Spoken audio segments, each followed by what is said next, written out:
What's good, YouTube? It's your boy, Blue Blood Sports TV, back at y'all with another one. So I did a video yesterday,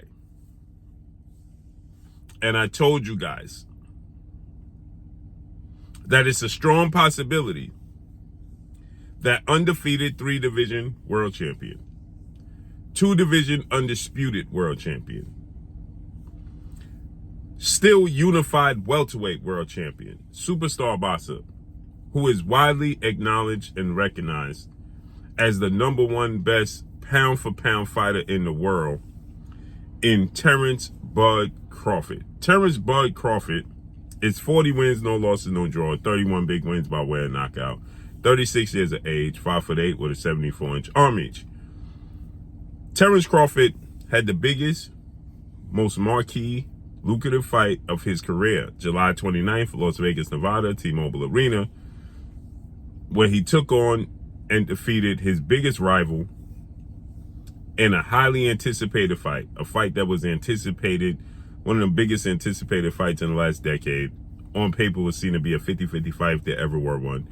And that's between Terence Bud Crawford and his nemesis, former unified 3-belt WBA, WBC, IBF welterweight world champion, superstar boxer, who at the time was widely considered top 5 pound-for-pound best fighters in the world, and Errol "The Truth" Spence Jr., who is now 28 wins, 1 loss, no draw, 22 wins by way of knockout, 33 years of age, 5'9.5" with a 72-inch arm reach. They fought. The world was anticipating this fight. The world was waiting for this fight, clamoring for this fight. It was a welterweight undisputed showdown. History was on the line. In the point of Terence Crawford, he wins the fight. He becomes the first 2-division undisputed male to hold all 4 major sanction belts. If Errol Spence wins and or Terence Crawford, either one becomes the first 4 major sanction belt welterweight world champion in history of the sport of boxing. And you have 2 top 5 pound-for-pound best fighters in the world and 2 undefeated fighters. So it was massive. And the fight turned out not to be as competitive in the ring as it was on paper. And Errol Spence, surprisingly, shockingly, got dominated in every facet of the fight. Errol Spence was seen to be more technically sound, bigger, and more physical. Well, the fight played out, and he wasn't any of those things. Terence Crawford was stronger. He was sharper. Errol Spence won, in my opinion, the first round, the first half of the 3rd round, and that was it. He didn't even come close to winning any other rounds, and it wasn't even competitive. He dropped Errol Spence in the 2nd round, twice in the 7th round, and stopped him in the 9th round. With that said, after the fight, as expected, as Terence Crawford stated before the fight, when I stop you and when I beat you, they're going to make a lot of excuses. The excuses is going to be, you waited at this division too long, you was weight drained, so on and so forth, right? They're going to say it was the car accident. Errol Spence, he responded by saying, "On my life, you ain't going to stop me. You ain't going to stop me." Right? And he stopped him. And initially, now we're 6.5 months later, initially, Errol Spence, he stated, "Even if I had an excuse, I wouldn't tell you. I'm just taking my losses like a man." And for whatever reason, last week, Errol Spence, now he went underground. He was flying under the radar. And last week, Errol Spence announced that he's going to be back on social media. I'm back on social media, right? Because he got off of social media. He got off of, anything that you can find Errol Spence. He wasn't doing anything. No interviews, no social media, no nothing, right? And now Errol Spence got back on social media. He announced it last week. And suddenly this week, Errol Spence decided that he was going to reveal all the bumps and bruises that he suffered prior to the Terence Crawford fight. Now, we already had snack programs and former Balco creator, founder, Victor Conte, already came out and he stated that Terence Crawford, Errol Spence fight was massive.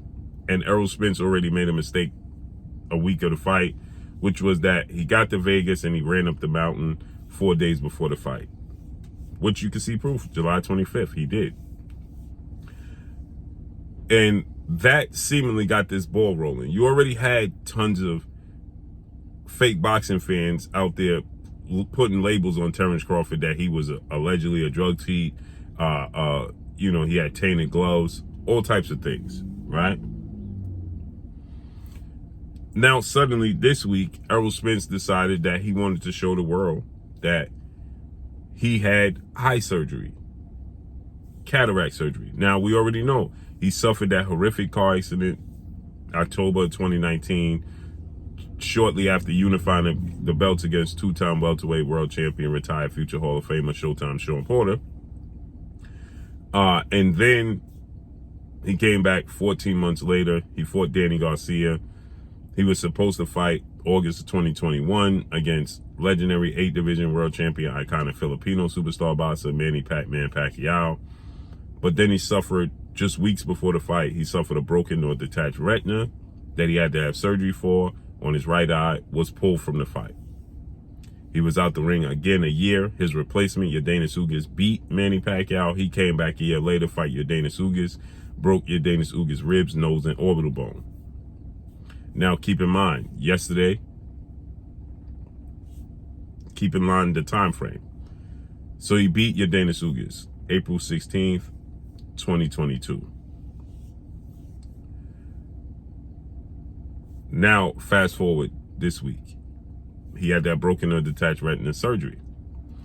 He reveals that he had to have cataract surgery to remove cataracts over the same eye. And then he stated that he had these cataracts for over 3 years that was hindering him. But when asked about his eyes, prior and after the Yordenis Ugas fight, he said his eyes was fine. Now, after the Terence Crawford fight, he's saying that the lenses is blurry. I have no doubt. He have cataract surgery and the lens was blurry, hence the reason why he was getting hit with Terence Crawford hooks and jabs. So you couldn't see him. So essentially what you're saying is, if you didn't have the cataracts, then you wouldn't have got hit by his jabs and hooks. Plain and simple, right? Simple mathematics. Then he's saying that, now initially, keep in mind, immediately after the fight, Errol Spence said that I'm going to push for the fight, the rematch to take place in December at 154, alluding to him being weight drained. He wanted at the higher weight class, right? And he wanted in December. But you had these cataracts that was preventing you from seeing his jabs and his hooks prior to the fight. And during the fight, you couldn't see him. So then after the fight, you wanted to fight him at a higher weight class because you was weight drained. And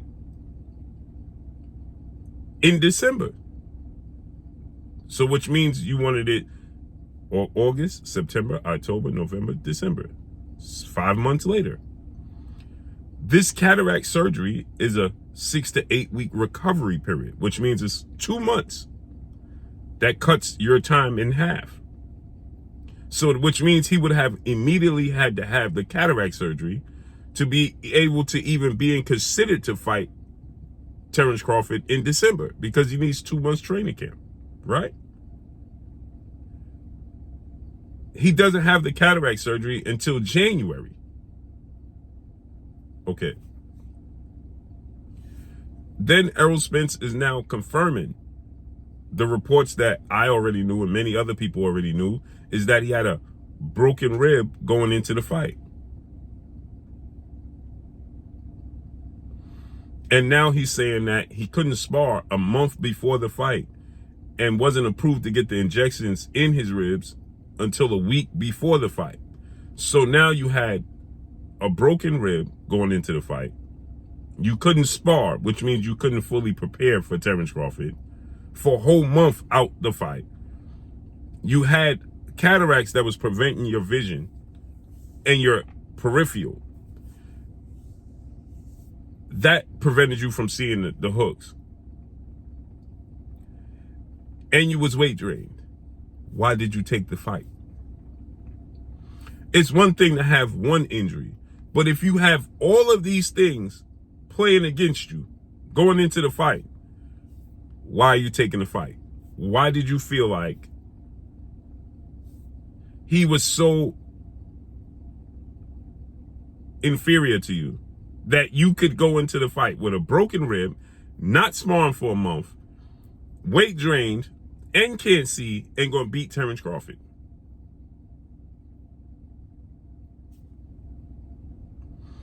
And if you was that confident going into the fight,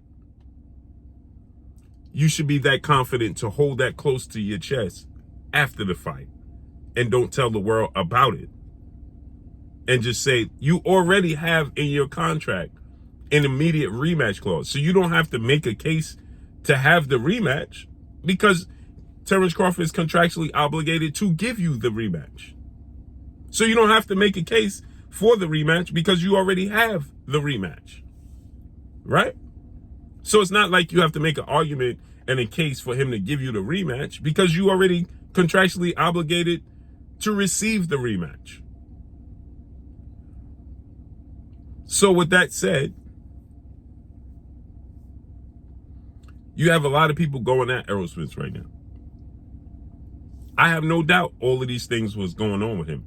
My issue is you shouldn't make this public because now you also trying to say, but good, congratulations to Terence Crawford. That's backhanded. You're living with regret. You shouldn't have took the fight. You shouldn't have taken it. And now Terence Crawford finally responds. And Terence Crawford says, because now you see he has the surgery in January. I don't know what the contract details, but Terence Crawford is now saying, I've heard it all from Errol Spence. Now enough is enough. And it's over. I'm done with this fight. I'm glad it's over. I wish you nothing but the best moving forward. So this is what Terence Crawford had to say. I done heard it all now at Errol Spence. It's okay though, because all in all, I'm glad it's over and done with. I wish you well, my brother. And people are upset that Terence Crawford wants to move on from this. In all reality, Terence Crawford should move on from this. And I'm going to explain to you why. He is in a lose-lose situation. If he beats Errol Spence, the world's going to say he's damaged goods. He could fight Errol Spence at 154 and claim to fully be healthy. Now we don't know. Because the bottom line is, he's always going to have lingering effects from that horrific car accident he suffered in 2019. And Errol Spence said, I wasn't living a fighter's lifestyle either. It was just a matter of time before it caught up with me. Right. So you wasn't living a fighter's lifestyle. You suffered that horrific car accident.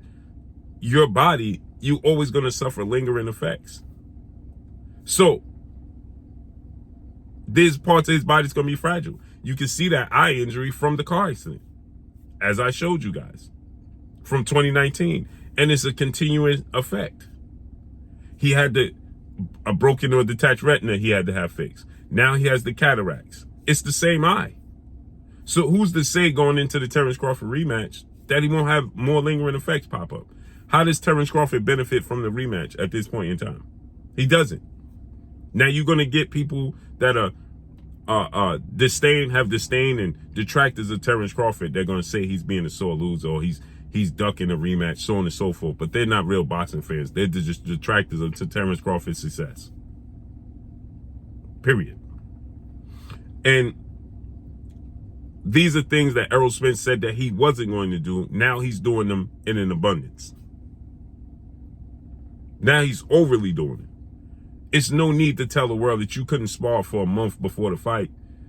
Then why didn't you pull out the fight? If you had broken ribs, you was felt weight drain, and you couldn't see, what made you think that you was going to beat Terence Crawford? You agreed to that. You have to live with that. It's not fair to Terence Crawford, and it's irresponsible to the sport of boxing to tell the fans. I had a fan doing a live. He said he paid $2,000 for his seat, and he paid money, and he bet on the fight. Took a wager. He lost all of that as Errol Spence told him that he was going to dominate Terence Crawford. Knowing he couldn't see, knowing he had a broken rib, knowing he couldn't fully prepare because he wasn't even sparring for a month out of the fight. It's just irresponsible to the sport. Irresponsible to yourself and irresponsible to Terence Crawford. And now you have just essentially watered down the fight itself. And now you have watered down the rematch. Period. So Terence Crawford said it's off, it's done, I'm not doing the rematch. Let's see how this unfolds. I don't know what he's legally obligated to fulfill at this point in time, seeing as though Errol Spence voluntarily had eye surgery that pushes it back even further. That's not Terence Crawford's fault. So let's see how this unfolds and plays out, because he had more than enough time to get the eye surgery since the first fight. But you can't wait till this far along to push it back. So let's see how this unfolds and plays out with Terence Crawford and what can he do moving forward. And that's all I got for y'all, man. Make sure you hit the like button. Drop a comment in the comment section. Let me know what y'all think. Y'all already know what it is. It's your boy Blue Blood Sports TV. Hate, like, comment, and subscribe. You haven't subscribed, hit the subscribe button, hit the like button, hit the bell icon to get all the new notifications. Follow me on Instagram at Blue Blood Sports TV, all one word. Y'all already know what it is. Your boy Blue signing off. I'm gone. Peace.